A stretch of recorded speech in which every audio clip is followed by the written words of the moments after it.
क्या सिर्फ फोन से प्रो लेवल एडिटिंग हो सकती है?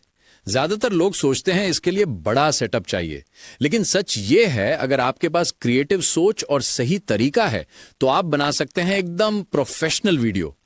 आज मैं आपको दिखाऊंगा कुछ प्रो ट्रिक्स और हिडन ट्रांजिशंस जो आपकी वीडियो को बना देंगी नेक्स्ट लेवल और सिनेमैटिक। वीडियो को अंत तक देखिए क्योंकि आखिर में मैं शेयर करने वाला हूं एक सीक्रेट इफेक्ट जो आपकी वीडियो को देगा सिनेमैटिक लुक। देखने वाला बोलेगा भाई ये तो कमाल है। तो चलिए शुरू करते हैं और देखते हैं अलाइट मोशन की असली पावर। इस वीडियो में बताऊंगा अलाइट मोशन कैसे यूज करते हैं। पहला, की फ्रेम क्या है और इसे सही टाइमिंग में कैसे सेट करें।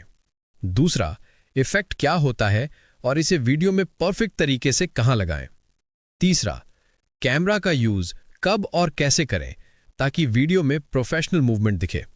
और चौथा, नल ऑब्जेक्ट क्या है और इसका काम एडिटिंग में कितना जरूरी है। अगर तुमने ये चारों चीजें अच्छे से समझ लीं तो यकीन मानो तुम सिर्फ फोन से ही प्रो लेवल एडिटिंग कर सकते हो।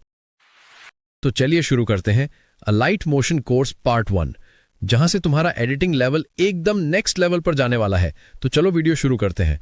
सबसे पहले मैं अलाइट मोशन खोल लेता हूं। अब यहाँ प्लस न्यू प्रोजेक्ट पर टैप करते हैं।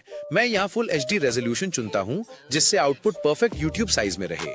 फ्रेम रेट में रखूंगा 30 FPS और बैकग्राउंड फिलहाल ब्लैक ही रहने देता हूं ताकि टेक्स्ट साफ दिखे। अब क्रिएट प्रोजेक्ट पर टैप कर देता हूँ। ठीक है, प्रोजेक्ट ओपन हो गया।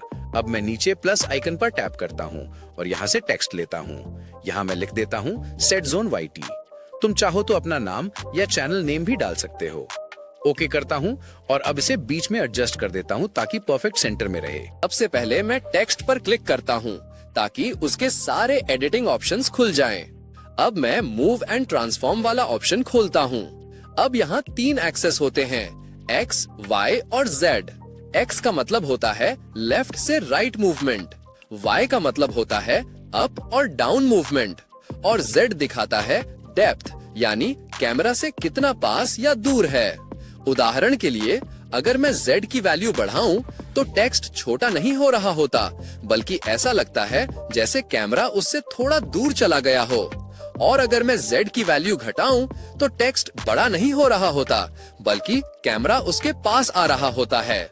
यानी Z डेप्थ कंट्रोल करता है, कैमरा और लेयर के बीच का डिस्टेंस। तो चलो अब मैं तुम्हें की फ्रेम लगाना दिखाता हूँ। सबसे पहले मैं पोजीशन से स्टार्ट करता हूँ। टाइमलाइन को मैं स्टार्टिंग पॉइंट पर रखता हूँ और नीचे जो छोटा डायमंड आइकन दिख रहा है उस पर टैप करके पहला की फ्रेम लगा देता हूँ। अब प्ले हेड को मैं इसके लास्ट में ले जाता हूँ और टेक्स्ट को हल्का सा राइट साइड में ड्रैग कर देता हूँ। बस दूसरा की फ्रेम अपने आप बन गया। अब प्ले करके देखते हैं। टेक्स्ट एकदम स्मूथ तरीके से लेफ्ट से राइट मूव हो रहा है, तो मैं इसे स्मूथ बनाने के लिए एक ग्राफ ऐड कर लेता हूँ। मैं ये वाला ग्राफ ऐड कर देता हूँ। इन ग्राफ को कैसे यूज करते हैं अलाइट मोशन पार्ट 2 में बताऊंगा। अब प्ले करके देखता हूँ।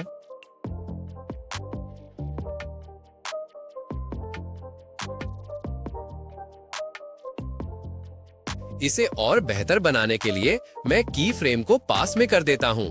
की को पास करने से एनिमेशन फास्ट हो जाएगा।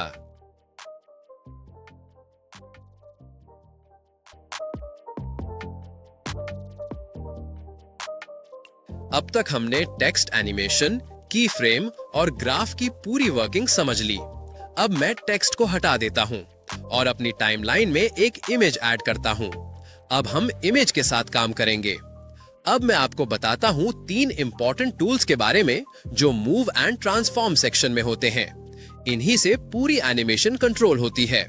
अब आप अपने स्क्रीन पर देख रहे होंगे यहाँ 3 आइकन्स बने हुए हैं। ऊपर वाला है रोटेशन, बीच वाला स्केल और नीचे वाला स्क्यू या पर्सपेक्टिव कंट्रोल। चलिए इन्हें एक एक करके प्रैक्टिकली समझते हैं। अब हम रोटेशन वाले कंट्रोल को प्रैक्टिकली समझते हैं। मैं इस आइकन पर टैप करता हूं। अब जैसे ही मैं इस बिंदु को उंगली से घुमाता हूं तो देखो इमेज अपने सेंटर पॉइंट के चारों तरफ घूमने लगती है। रोटेशन का मतलब होता है किसी ऑब्जेक्ट को उसके बीच वाले बिंदु सेंटर पॉइंट के चारों तरफ घुमाना। जैसे पंखा अपने बीच के सेंटर से घूमता है, वैसे ही इमेज भी उसी पिवट पॉइंट से घूमती है। अगर सेंटर पॉइंट बीच में है तो वो वहीं से घूमेगी, और अगर तुम पिवट को किसी कोने में कर दो तो इमेज उसी कोने से घूमेगी। अब अगर मैं इस रोटेशन को एनिमेट करना चाहता हूं तो मैं प्लेहेड को 0 सेकंड पर रखता हूं और डायमंड आइकन पर टैप करके एक की फ्रेम लगाता हूं।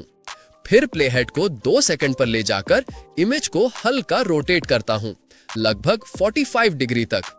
अब जब मैं प्ले करता हूं तो इमेज धीरे धीरे घूमती है और ऐसा लगता है जैसे ऑब्जेक्ट अपने एक्सिस पर मूव कर रहा हो। इससे तुम वीडियो में रोटेशन इफेक्ट बना सकते हो, जैसे किसी लोगो का घूमना या किसी इमेज का हल्का सा टर्निंग मोशन दिखाना।